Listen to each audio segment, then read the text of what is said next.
Politika në Shqipëri është bërë streha më e sigurt e figurave të dyshimta që riciklohen nga një parti në tjetrën, duke vërtetuar që në këtë vend asgjë nuk ka ndryshuar. Rasti më simbolik i kësaj hipokrizie politike është padyshim Elvis Roshi, ish kryebashkiaku i Kavajës, dikur i përkëdhelur i Edi Ramës dhe sot i mirëpritur nga Sali Berisha. Deri pak vite më parë, Roshi ishte imazhi i rilindjes së Ramës, i promovuar si modeli figurave jo politike dhe popullore. Megjithatë, rekordet e tij kriminale detyruan Ramën ta largojë pas presionit ndërkombëtar, sidomos nga ambasada amerikane, duke vënë në lëvizje procesin e dekriminalizimit. Ironia politike shqiptare arrin kulmin kur e njëjta figurë që PD-ja e përdorte si simbolin më të fortë të lidhjes së Ramës me krimin, kalon sot në kampin e saj. Berisha, i cili dikur nuk linte fjalë pa thënë për të denoncuar lidhjet kriminale të Roshit dhe Ramës, tashmë e pranon me krah hapur. Angazhimi i Elvis Roshit me Partinë Demokratike nuk është vetëm një episod i izoluar, por pasqyron një sistem politik ku figurat e inkriminuara përdoren dhe ripërdoren sipas interesave të momentit. Kjo lojë pisët ka vetëm një fitues, status quo kriminale dhe politike e cila e mban peng Shqipërinë prej dekadash. Mirë me Sali Berishën, por tashmë kryeministri Edi Rama i është hapur punë me propagandën e tij, pasi duhet ta zgjerojë këtë të fundit edhe me amerikanin Chrysler Civita. Meqense ky i fundit merret pikërisht me fushatën e Partisë Demokratike, duke qenë mjeshtër i PR-it dhe propagandës dhe duke lexuar mendjen e popullit se këto tallavara i hecin, Rama ka bërë protagonist të fushatës së tij, Chrysler Civitan. Sigurisht pa i zvogluar hapësirën edhe bufit kënetës, siç e quan ai kryedemokratin Berisha. Ditën e sotme, përmes një postimi në rrjetet sociale, Rama postoi një fotomontazh teksa në një kull me dy penxhere duket në njërin anë La Civita dhe në tjetrën bufi i kënetës pra Sali Berisha. Digjitura e Ramës sqaron se latifi amerikan, siç e quan ai La Civitan, mezi po pret mbarojnë zgjedhjet e 11 majit dhe të marrë paratë e bufit, domethënë dollarat e Berishës, e të ikë nga syt këmbët për në Amerikë. Mirë, qytetarët e shkret thuaj që presin në çdo palë zgjedhje ndonjë rresht nga programi i partive politike. Mirë po, politikanët tanë janë mësuar që të shkojë për hajër sa herë që merren me tallavara, me kinezërira dhe me teatro bajate. E po kësa i thonë nuk ka marrë kot një qerre me dollar, duhet punoj pak. E kemi fjalën për strategun amerikan të fushatës së Sali Berishës, Chrysler Civita. Ai ka hyrë punës dhe siç bën kryeministri Rama që merret me të, edhe ai e ka shënjestruar. Chrysler Civita si fillim ka dhënë një përgjigje për imitimin që i është bërë së fundmi me deputetin socialist Vullnet Sinaj, ku shumë prej komentuesve e cilësojnë si sozi. Mirë po, për amerikanin kjo është thjesht diçka e fabrikuar nga kryeministri Rama. Video është fake, është fabrikuar nga fejku Edi Rama. Edi Rama është kaq i dëshpëruar për të shmangur debatin për 12 vitet e dështimeve të tij ekonomike para popullit shqiptar, sa i duhet prodhoj dhe të bëjmë mbështetësit e tij të korruptuar të prodhojnë imitime me gjithë mend të dobta të mijat. Unë jam të paktën më i zgjuar se ky që mbështet Edi Ramën, një kryeministër dështak dhe bandit. Familjet shqiptare kërkojnë zgjidhje reale për vështirësitë ekonomike me të cilat përballen. Kjo lloj sjellje e Ramës dhe njerëzve të tij është një tregues tjetër i asaj se vetëm doktor Berisha ka aftësinë dhe stabilitetin për ta bërë këtë, për të zgjidhur problemet ekonomike të shqiptarëve, thot ai. E po kësaj thon të bëjmë shumë fushat Chrysler Civita se sa Sali Berisha, ose ky i fundit e ka kuptuar se me Ramën nuk ja dilet. Do me thënë nuk ja del dot ai, se ka të tjerë që ja dalin, por fatkeqësisht ujshërit e këtij establishmenti nuk lën asnjë shteg. Sot ishte një nga ato ditët kur Sali Berisha thot ca të vërteta të hidhura, teksa prezantoi programin e Partisë Demokratike për 11 majin për sektorin e turizmit. Berisha lëshoi akuzat forta në drejtim të kryeministrit Rama, jo se media nuk i ka publikuar në fakt. Berisha thot se Rama po shkatron turizmin me paratë e kartelit Sinaloa. Duke denoncuar një rast konkret, Berisha thot se strategjikut Pëllum Gjoka, kjo qeveri, i ktheu motelin në hotel me 5 yje. Një shembull tjetër që merr Berisha për lidhjet e Ramës me kartelin Sinaloa është luftar hysa dhe leja që i dhan këtij të fundit për kazino. Me të ardhurat e kartelit Sinaloa, Rama e dëmton thellë industrinë turistike, pasi nuk i ka të ardhurat nga puna. Kjo e dëmton turizmin, thot Berisha. Narko euro është një monedë toksike e vërtet për ekonominë shqiptare, përfundon kryedemokrati. Kreu i koalicionit Euro-Atlantik Lulzim Basha, i shoqëruar nga deputeti Aurela Pampuri, zhvilluan sot takime me biznesin në njësi numër 9 në Tiranë. Shitja e një dyqani i tha Bashës një fakt shumë të rënd që menduam se për vite ishte shuar, siç është blerit me listë. Puna ka rënë, është shumë dobët, ushqimet, frutat, perimet, bulmeti është shumë i shtrenjtë, mundohen njerëzit. Disa me para e të tjerët pa para, e kur marrin pagat apo pensionet, i sjellin me lista, janë të gjithë me lista. Njësoj si para 20 vitesh dhe të imagjinosh jemi në mes të Tiranës, tregoi shitësja. Pasi e dëgjoi me vëmendje, Basha pohoi se ka një përkeqësim të thellë, pasi edhe shumë njerëz janë larguar nga puna për shkak se sipërmarrjet janë në vështirësi. Për Bashën shkaku i kësaj gjendje është fakti që ekonomia është në duart e një grushti njerëzish. Për këtë i thotë se zgjedhja më 11 maj është ose parat në xhepat e qytetarëve ose në xhepat e Ramës dhe shokëve të tij tek 77313 referuar burgut. Teksa qytetarët i thonin Bashës se janë më të etur se kurrë që ky establishment të rrëzohet. Kreu i koalicionit Euro-Atlantik u tha se vota për Ramën është për të liruar shokët nga burgu dhe vota për Berishën për të liruar Ilir Metën. Siç e kemi thënë edhe më herët, kreu i KQZ-s Ilirian Celibashi është njësh me pushtetarët. Me kë do thoni ju? Po në rastin konkret dëshmon se është krah Edi Ramës për shembull. Teksa kryeministri publikoi foton e parë, teksa u hodh vota e parë nga radhët e diasporës për zgjedhjet parlamentare të 11 majit, Celibashi doli direkt në mbrojtje të kreut të qeverisë. Ai thotë se foto nuk është bërë nga kryeministri Rama, por është vetë familja që e ka bërë publike, duke shtuar se në imazh nuk duket fleta e votimit, por vetëm zarfi. Madje Celibashi nuk e quan ndërhyrje këtë të kryeministrit, por e quan fakt pozitiv, sepse inkurajon votuesit që po presin. Teksa bën bilancin e procesit për votat e diasporës, Celibashi thotë se deri më tani kanë votuar 111 persona, zarfet e cilëve janë tërhequr nga posta DL. Referuar votuesit të parë për këtë proces ka qenë një emigrant në Gjermani. Mirëpo Ilirian Celibashi bëri sot një deklaratë të fortë, ku jemi të bindur që shumica e shqiptarëve vetëm gajasën. Ai paralajmëroi qytetarët dhe politikanët njëkohësisht se kush blen apo shet vota do të vuaj 5 vite burg. Gjykata e posaçme kundër korrupsionit dhe krimit të organizuar vendosi të shtyjë për më datë 23 prill seancën gjyqësore në ngarkim të kryebashkiakut të Tiranës Erion Veliaj. Prej afro 2 muajsh, Erion Veliaj ndodhet në paraburgimin e Durrësit me vendim të gjykatës së posaçme, e cila e la në masën e sigurisë arrest me burg. Në seancën e sotme gjyqësore ishte parashikuar shqyrtimi i kërkesës së Veliajt për evokimin e masës së sigurisë. Mirëpo avokatët e kryebashkiakut kërkuan shtyrjen e seancës gjyqësore, pasi kërkuan më shumë kohë për të njohur me aktet e plota të hetimit. Gjykata e posaçme pranoi kërkesën e tyre dhe caktoi 23 prillin për seancën e radhës.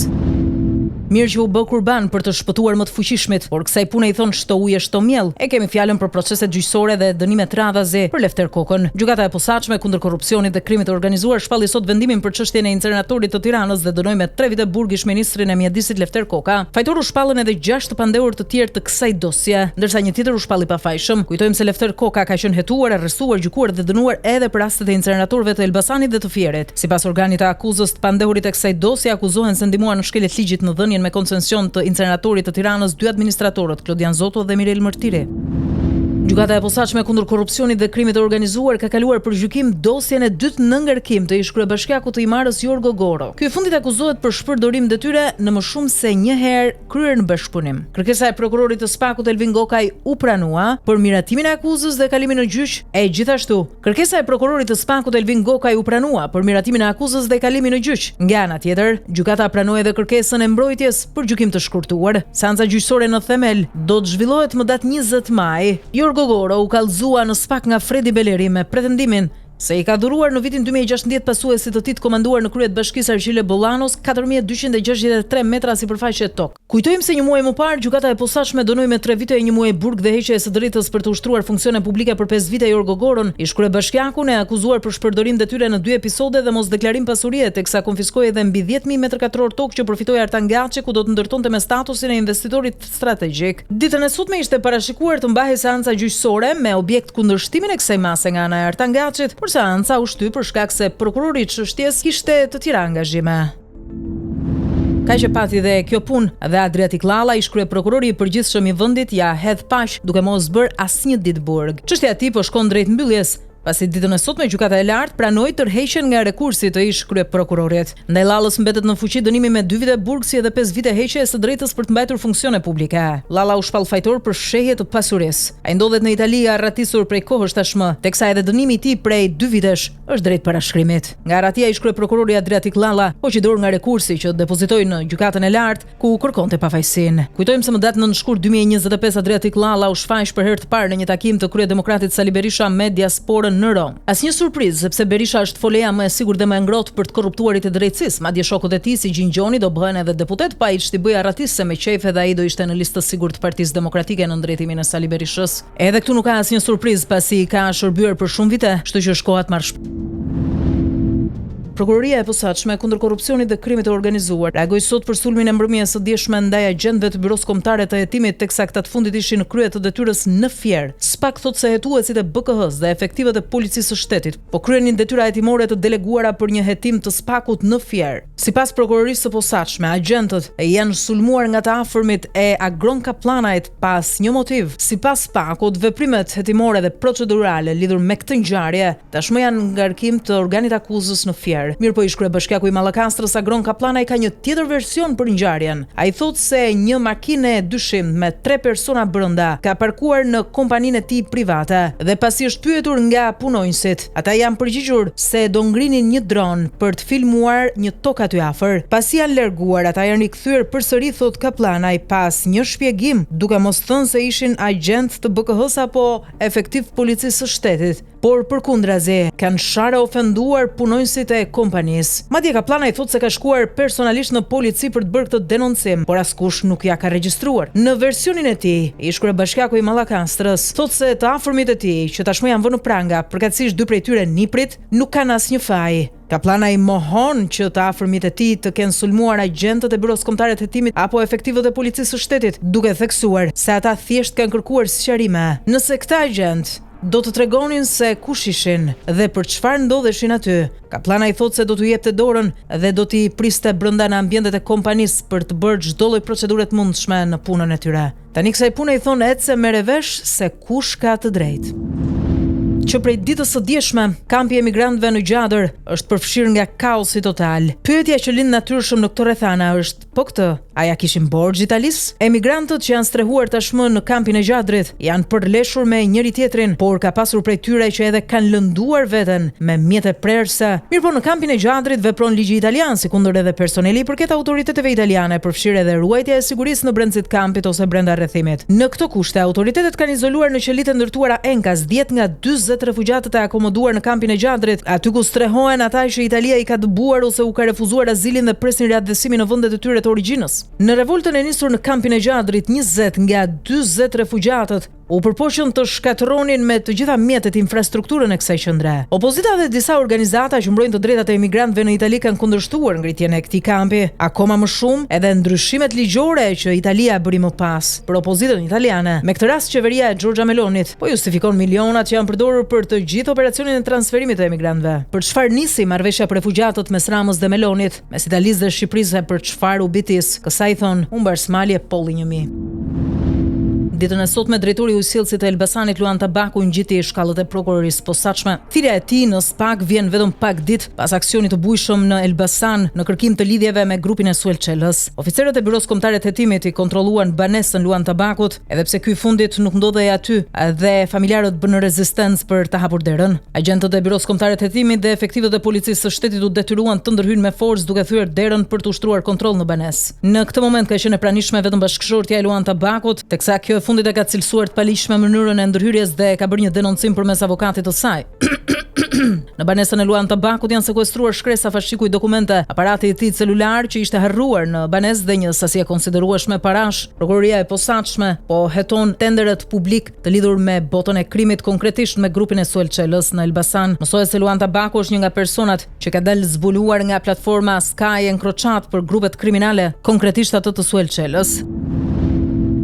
Prej muajit tetor 2022, kur Leli Kaja është emëruar drejtori i landfillit të Elbasanit në këtë kompani shtetërore depozitimi mbetjesh të 7 bashkive të qarkut, po vazhdojnë vjedhjet nëpërmjet tenderëve të sajuar fiktivisht për shërbime që i kryejnë punonjësit. Tenderi i radhës nga drejtori Leli Kaja është sajuar më datë 10 prill dhe është shpallur më datë 14 prill në Agjencinë e Prokurimeve Publike me objekt menaxhim mbetjesh në landfillin e Elbasanit. Vera e fondit limit të caktuar për këtë tender është 660.000 euro me TVSH, me kontratë zbatimi për një vit ku firma private që do të marrë milionat do bëjë sikur do shtyjë mbetit me buldozer e Fadroma kur bashkitë shkarkojnë në vende të përcaktuara. Drejtori Leli Kaja nuk preket nga drejtësia për zullumet që ka bërë si ish drejtori i IMT-s Elbasan në vitet 2007-2021 dhe për vjedhjet afro 8 milion euro në landfill, ka vendosur të vazhdojë këtë herë me thesin tjetër 660.000 euro nëpërmjet tenderit me privatët për punë që kryen me mjetet, karburantin dhe punonjësit e shtetit. Prokuroria e Elbasanit nuk po e arreston, megjithse e ka nën hetim me prova, edhe SPAK po bën se hir megjithse ka kallëzime.